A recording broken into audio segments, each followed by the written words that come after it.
Two questions. Do you think Ramaphosa should fire Cele? One, I know the answer, maybe I don't. Two, would you accept an apology from Cele? If so, under what circumstances or conditions?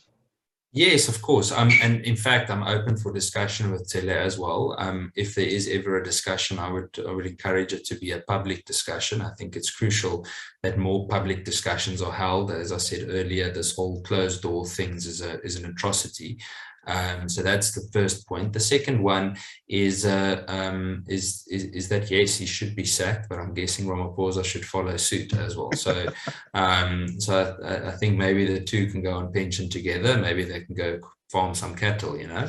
And so no, I'm just kidding. But yes, I think Cele needs to go.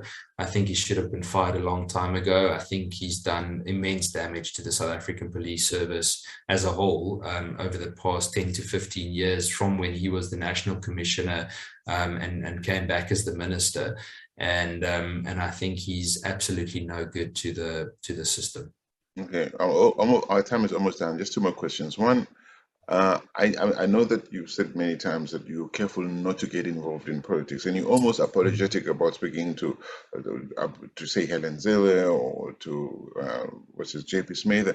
My view is that you should be politics informs the way South Africa is right now, and you should not be fearful to say, yes, I met with Helen Cele. I will meet Helen Cele for dinner.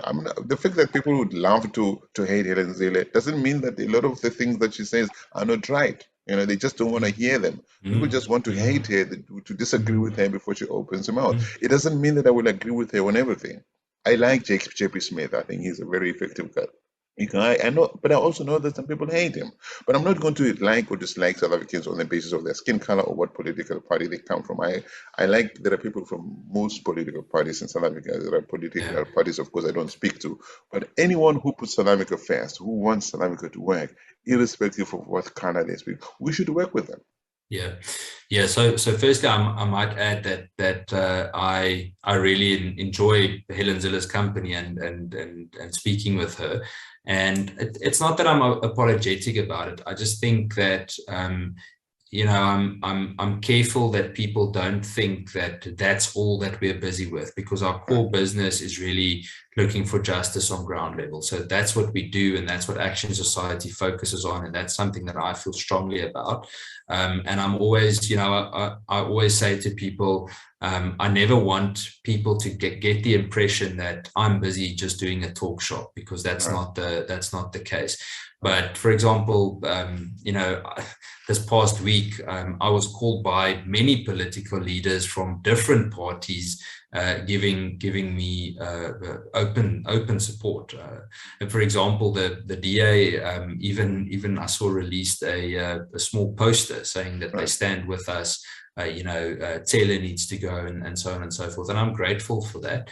And again, I've only felt welcome when speaking to people like JP Smith and Helen Cele. In fact, this past week, the support from there and otherwise has been overwhelming. Yeah. Is there anything, this is my final question, is there anything that you hoped I would ask you that I haven't asked you that you really would like to tell South Africans? Cele, I think that there's no specific question. I think it's to tell people that there is always hope. We have to hold on to hope, and I think we always need to remind ourselves that there's, no matter where you go or how dangerous an area is, there's always something good to see or to hold on to or so on. And I think we need to, and it's very difficult not to sound melodramatic about it. So, but the point is, I think there's always hope, and we need to try and remind each other of that. We need to be careful, and I need to be careful, because I struggle with that, not to fall into a negative spiral of everything is just falling apart, because it does feel that way sometimes in South Africa. Yeah, it really does. Well, Ian, thank you so much for making the time to join me for the discussion. But before I say a final goodbye to you, I want to say to all these viewers out there who follow WorldView, especially those who watched this discussion up to this point, obviously it means they've enjoyed the content.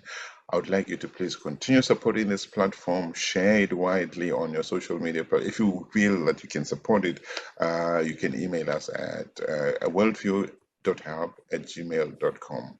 Ian, please do not stop what you're doing. Okay, we need more Ians, but we can't just have one Ian going from one community to another. We need, when you leave these communities, hopefully people will be inspired by what you do and do it themselves, so that you don't have to be the one who activates and when you leave, nothing happens. Absolutely. Thank you very much, Oli. I really, really appreciate it. Thank you very much. Don't stop. This is Solim Wang at WorldView. Goodbye.